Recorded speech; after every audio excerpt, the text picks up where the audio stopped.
Corona remedies അവരുടെ IPO announce ചെയ്തിട്ടുണ്ട്. കമ്പനിയെക്കുറിച്ച് നോക്കുവാണെങ്കിൽ കമ്പനി ഒരു ഫാർമസ്യൂട്ടിക്കൽ കമ്പനിയാണ്. കമ്പനി മാനുഫാക്ചർ ചെയ്യുന്ന മെഡിസിൻസ് എന്ന് പറയുവാണെങ്കിൽ woman health care medicines, heart and diabetic care medicines, pain relief medicines, അതുപോലെ യൂറോളജി മെഡിസിൻസുകളാണ്. ക്രിസ്റ്റൽ ഇന്റലിജൻസ് റിപ്പോർട്ട് അനുസരിച്ച് ഇന്ത്യൻ ഫാർമസ്യൂട്ടിക്കൽ മാർക്കറ്റിൽ ഗ്രോയിങ് ആയിട്ടുള്ള 30 കമ്പനികളിൽ സെക്കൻഡ് ഫാസ്റ്റ് ഗ്രോയിങ് കമ്പനിയാണ് കൊറോണ റെമഡീസ്. അതുപോലെ തന്നെ ജൂൺ 2022 തൊട്ട് ജൂൺ 2025 ഡൊമസ്റ്റിക് സെയിൽസ് ഗ്രോത്ത് നോക്കുകയാണെങ്കിൽ ഇൻഡസ്ട്രി ആവറേജ് വരുന്ന 9.21%. പക്ഷെ കമ്പനിയെ കൊറോണ റെമഡീസിന്റെയോ 16.77%. IPO ഡീറ്റെയിൽസ് നോക്കുവാണെങ്കിൽ ഇഷ്യൂ സൈസ് വരുന്ന 655 കോടിയാണ്. IPO ടൈപ്പ് വരുന്നത് മെയിൻ ബോർഡാണ്. മെയിൻ ബോർഡ് എന്ന് പറഞ്ഞാൽ കമ്പനി ഒരു ലാർജ് സ്കെയിൽ കമ്പനിയാണ്. മാർക്കറ്റ് ക്യാപ്പ് വരുന്ന 6495 കോടിയാണ്. പ്രൈസ് റേഞ്ച് വരുന്നത് 1008 തൊട്ട് 1062 രൂപ വരെയാണ്. PSEയിലും NSEയിലും ലിസ്റ്റ് ചെയ്തിട്ടുണ്ട്. റവന്യൂ കമ്പനിയുടെ കഴിഞ്ഞ ഫിനാൻഷ്യൽ ഇയറിലെ റവന്യൂ എന്ന് പറഞ്ഞത് 1196 കോടിയാണ്. ലോട്ട് സൈസ് എന്ന് പറയുന്നത് 14 ഷെയർസ് ആണ്. ഗ്രോത്ത് റേറ്റ് 3 വർഷത്തെ CAGR ഗ്രോത്ത് റേറ്റ് എന്ന് പറയുന്നത് 16.33%.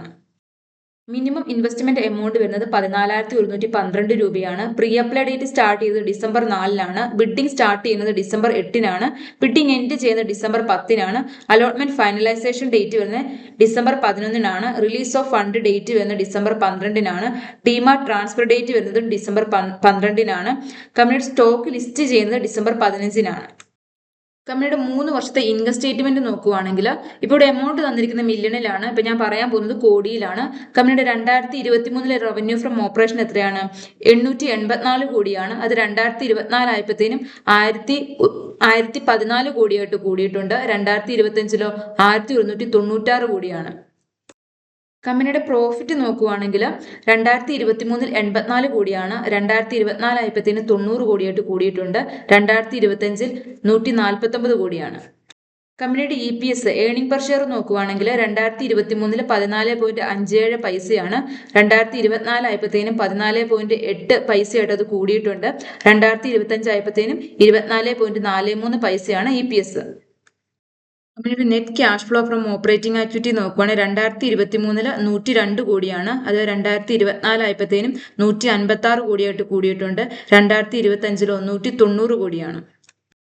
കമ്പനിയുടെ 3 വർഷത്തെ പെർഫോമൻസ് നോക്കുവാണെങ്കിൽ റവന്യൂവിന് നമുക്കൊരു ഇയർ ടു ഇയർ ഒരു ഗ്രോത്ത് കാണാൻ സാധിക്കും. 2023 884 കോടിയായിരുന്നു. അത് 2025 ആയപ്പോഴത്തേനും 1196 കോടിയായിട്ട് കൂടിയിട്ടുണ്ട്. നമ്മൾ ഓൾറെഡി കണ്ടതാണ്.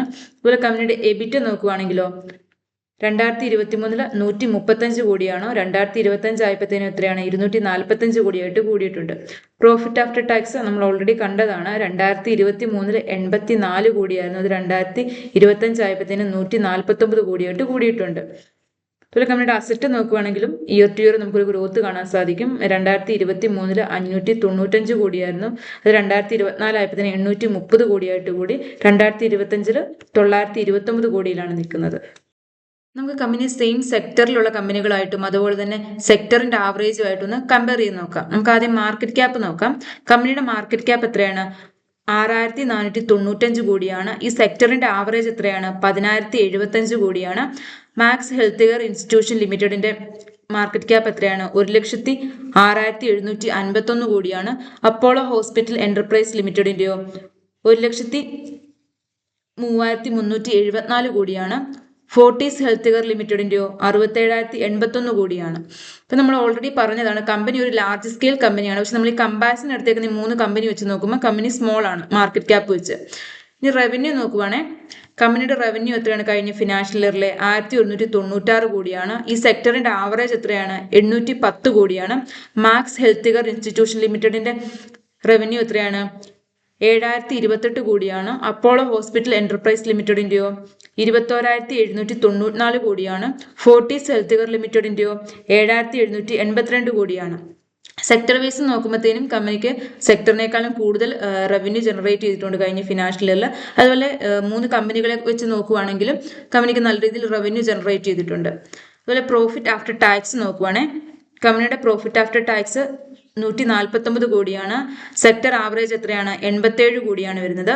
മാക്സ് ഹെൽത്ത് കെയർ ഇൻസ്റ്റിറ്റ്യൂഷൻ ലിമിറ്റഡിന്റെ എത്രയാണ്? 1075 കോടിയാണ്. അപ്പോളോ ഹോസ്പിറ്റൽ എന്റർപ്രൈസ് ലിമിറ്റഡിന്റെയോ 1472 കോടിയാണ്. ഫോർട്ടീസ് ഹെൽത്ത് കെയർ ലിമിറ്റഡിൻ്റെയോ 809 കോടിയാണ്. പ്രോഫിറ്റ് ആഫ്റ്റർ ടാക്സ് നോക്കുകയാണെങ്കിലും കമ്പനിക്ക് ഒരു നല്ലൊരു പെർഫോമൻസ് നമുക്ക് കാണാൻ സാധിക്കും. സെക്ടർ ബേസ് ആണെങ്കിലും കമ്പനി ബേസ് ആണെങ്കിലും. മാർക്കറ്റ് ക്യാപ്പ് നമ്മൾ ഓൾറെഡി കണ്ടതാണ്. പി റേഷ്യോ നമ്മൾ എപ്പോഴും ഒരു ഷെയർ മേടിച്ചു കഴിയുമ്പോൾ പി റേഷ്യോ കുറഞ്ഞ ഷെയർ മേടിക്കുക. അപ്പം നമുക്ക് കുറഞ്ഞ പ്രൈസിൽ നമുക്ക് ഷെയർ മേടിക്കാൻ സാധിക്കുന്നതാണ്. ഇപ്പം നമ്മുടെ കമ്പനിയുടെ പി റേഷ്യോ എത്രയാണ്? 43 വരുന്നത്. സെക്ടറിന്റെ ആവറേജ് എത്രയാണ് വരുന്നത്? 55 വരുന്നത്. മാക്സ് ഹെൽത്ത് കെയർ ഇൻസ്റ്റിറ്റ്യൂഷൻ ലിമിറ്റഡിന്റെ എത്രയാണ്? 79 വരുന്നത്. അപ്പോളോ ഹോസ്പിറ്റൽ എന്റർപ്രൈസ് ലിമിറ്റഡിന്റെയോ 61 വരുന്നത്.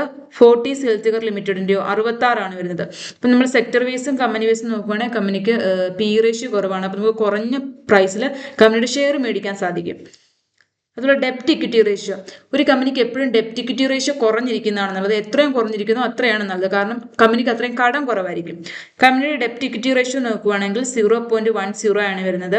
സെക്ടറിന്റെ ആവറേജ് എത്രയാണ്? 0.40 ആണ് വരുന്നത്. മാസ് ഹെൽത്ത് കെയർ ഇൻസ്റ്റിറ്റ്യൂഷൻ ലിമിറ്റഡിന്റെയോ 0.32 ആണ് വരുന്നത്. അപ്പോളോ ഹോസ്പിറ്റൽ എന്റർപ്രൈസ് ലിമിറ്റഡിന്റെയോ 0.96 ആണ് വരുന്നത്. ഫോർട്ടീസ് ഹെൽത്ത് കെയർ ലിമിറ്റഡിന്റെയോ 0.28 ആണ് വരുന്നത്. നമുക്ക് ഈ റേഷ്യോ കാണുമ്പോൾ തന്നെ മനസ്സിലാവും കമ്പനിക്ക് കടം നല്ല രീതിയിൽ കുറവാണ്. കമ്പനിയുടെ സ്ട്രെങ്ത് നോക്കുകയാണെങ്കിൽ കമ്പനിക്ക് ഒരു സ്ട്രോങ് പോർട്ട്ഫോളിയോ ആണുള്ളത്. അത് കമ്പനി മാനുഫാക്ചർ ചെയ്യുന്ന മെഡിസിൻസ് ആയ വുമൺ ഹെൽത്ത് കെയർ, അതുപോലെ heart and diabetic care medicines, pain relief medicines, അതുപോലെ യൂറോളജി മെഡിസിൻസുകളെല്ലാം ഫാസ്റ്റ് ഗ്രോയിങ് തെറാപ്പിക് മെഡിസിൻസുകളാണ്. ജൂൺ 2022 തൊട്ട് ജൂൺ 2025 വരെയുള്ള മൂവിംഗ് ആനുവൽ ടോട്ടൽ കണക്കനുസരിച്ച് 68% ഡൊമസ്റ്റിക് സെയിൽസും കോൺട്രിബ്യൂട്ട് ചെയ്തിരിക്കുന്ന ഈ 4 ഏരിയകളാണ്. അതുപോലെ തന്നെ ഈ 2022 തൊട്ട് 2025 വരെയുള്ള CAGR ഗ്രോത്ത് നോക്കുവാണെങ്കിൽ 22.4% വരുന്നത്. അതുപോലെ തന്നെ കമ്പനി NLEM അതായത് നാഷണൽ ലിസ്റ്റ് ഓഫ് എസെൻഷ്യൽ മെഡിസിനിൽ 9.76% മാത്രമാണ് കോൺട്രിബ്യൂട്ട് ചെയ്യുന്നത്. കമ്പനിക്ക് ഒരു സ്ട്രോങ് സെയിൽ ഇൻഫ്രാസ്ട്രക്ചർ ആണുള്ളത്. അതായത് 75% സെയിൽ വരുന്നത് അർബൻ സെമി അർബൻ ഏരിയയിൽ നിന്ന്, അതായത് ഹൈ പോപ്പുലേഷൻ ഉള്ള ഏരിയയിൽ നിന്നാണ്. അതുകൊണ്ട് കമ്പനിക്ക് പർച്ചേസിംഗ് പവർ കൂടുതലായിരിക്കും. കമ്പനിക്ക് 27 എഞ്ചിൻ ബ്രാൻഡുകളാണുള്ളത്. 2025 ജൂണിലെ മൂവിംഗ് ആനുവൽ ടോട്ടൽ അനുസരിച്ച് 72% ഡൊമസ്റ്റിക് സെയിൽ കോൺട്രിബ്യൂട്ട് ചെയ്തിരിക്കുന്നത് ഈ 25 എഞ്ചിൻ ബ്രാൻഡുകളാണ്. കമ്പനിയുടെ വീക്ക്നെസ് നോക്കുകയാണെങ്കിൽ ഫിനാൻഷ്യൽ 2025 കമ്പനി 96% റവന്യൂ ജനറേറ്റ് ചെയ്തത് ഡൊമസ്റ്റിക് ഏരിയയിൽ നിന്നാണ്. ഇന്റർനാഷണൽ ആയിട്ട് വെറും 4% മാത്രമാണ് റവന്യൂ ജനറേറ്റ് ചെയ്തത്. ആ റവന്യൂ ജനറേറ്റ് ചെയ്തതിൽ 47% ഡൊമസ്റ്റിക് സെയിൽ വന്നിരിക്കുന്നത് വെസ്റ്റേൺ സ്റ്റേറ്റുകളിൽ നിന്നാണ്. അതായത് ഗുജറാത്ത്, മഹാരാഷ്ട്ര, ഗോവ, ഛത്തീസ്ഗഡ് ആൻഡ് മധ്യപ്രദേശിൽ നിന്നാണ്. കമ്പനിക്ക് രജിസ്റ്റേർഡ് ആയിട്ടുള്ള 194 ട്രേഡ് മാർക്കുകളാണുള്ളത്. അതിൽ 67 റെഫ്യൂസ്ഡ് ആണ്. അതുപോലെ തന്നെ 29 എന്ന് പറഞ്ഞാൽ pending, application pending, full complete ചെയ്തിട്ടില്ല, ഹാഫേ കംപ്ലീറ്റ് ചെയ്തിട്ടുള്ളൂ. അപ്പം ഈ ഫുൾ കംപ്ലീറ്റ് ചെയ്യാത്ത ബ്രാൻഡിൽ ഏതെങ്കിലും ഒരെണ്ണം സിമിലർ ആയിട്ടുള്ള ഒരു പേര് വേറെ ഏതെങ്കിലും ഒരു കമ്പനി, അല്ലാതെ വേറെ ഒരു കോമ്പറ്റീറ്റർ കമ്പനി യൂസ് ചെയ്യുകയോ അല്ലെങ്കിൽ ഇവരുടെ 29 ആപ്ലിക്കേഷന്റെ കംപ്ലീഷന്റെ സമയത്ത് എന്തെങ്കിലും പ്രോബ്ലം ഒക്കെ ഉണ്ടാകുവാണെങ്കിൽ കമ്പനിക്ക് എന്താണ് ബ്രാൻഡ് റെക്കഗ്നൈസേഷനും അതുപോലെ റവന്യൂ ഒക്കെ കുറയാനുള്ള കാരണമാകും. കമ്പനിയുടെ മേജർ പ്രൊഡക്ഷൻ ഹബ്ബായിട്ടുള്ള സോളാർ ഫെസിലിറ്റീസിന് കുറച്ച് ഓപ്പറേഷണൽ അപ്രൂവൽസ് ഒന്നും ലഭിച്ചിട്ടില്ല. ഏതാണ്ട് NOC,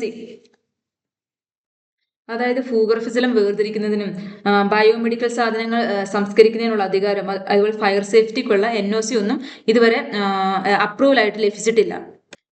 ഈ 3 ഓപ്പറേഷൻ അപ്രൂവലുകളിൽ എന്തെങ്കിലും ഫെയിലിയറോ അല്ലെങ്കിൽ ഡിലേ ഒക്കെ വന്നു കഴിഞ്ഞാൽ കമ്പനിക്ക് ചിലപ്പം പെനാൽറ്റി വരാനുള്ള ചാൻസ് ഉണ്ട്. അതുപോലെ ഷട്ട് ഡൗൺ ഉള്ള ചാൻസ്, അതായത് കമ്പനി പോട്ടെ ഈ സോളാർ ഫെസിലിറ്റി പൂട്ടിപ്പോകാനുള്ള ചാൻസ് ഉണ്ട്. അത് നമ്മുടെ പ്രൊഡക്ഷനെ നല്ല രീതിയിൽ ബാധിക്കും. അതുപോലെ കമ്പനിയുടെ മറ്റൊരു വീക്ക്നെസ് ആണ് കമ്പനിക്ക് സപ്ലൈസുമായിട്ടൊരു ലോങ് ടൈം കോൺട്രാക്റ്റ് ഇല്ല. അതുപോലെ ആക്റ്റീവ് ഫാർമസ്യൂട്ടിക്കൽ ഇൻഗ്രീഡിയൻസിനും ഫിനിഷ്ഡ് ഗുഡ്സിനും ഒക്കെ അവർ നല്ല രീതിയിൽ തേർഡ് പാർട്ടീസിനെ ആശ്രയിക്കുന്നുണ്ട്. നമ്മൾ ഓവറോൾ കമ്പനിയെ കുറിച്ച് നോക്കുവാണെങ്കിൽ കമ്പനി ഒരു ഫാർമസ്യൂട്ടിക്കൽ കമ്പനിയാണ്. കമ്പനിക്ക് ഡെപ്റ്റ് ഇക്വിറ്റി റേഷ്യോ നോക്കുവാണെങ്കിൽ കടം കമ്പനിക്ക് നല്ല രീതിയിൽ കുറവാണ്. അതുപോലെ പി റേഷ്യോ കുറവാണ്. അപ്പോൾ നമുക്ക് കുറഞ്ഞ പൈസയ്ക്ക് ഷെയർ മേടിക്കാൻ സാധിക്കും.